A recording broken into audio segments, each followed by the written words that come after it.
Fitebe ny Fitebe na fifanampiany tekako tsy le hoe totomasina dia manolotra ho antsika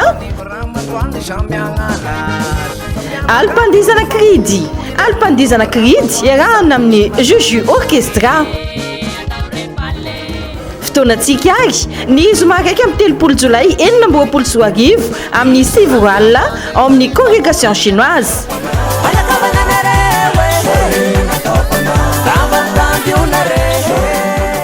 famandria-toerana na fanampanazavana 034 40 975 03 na ny 034 09 114 41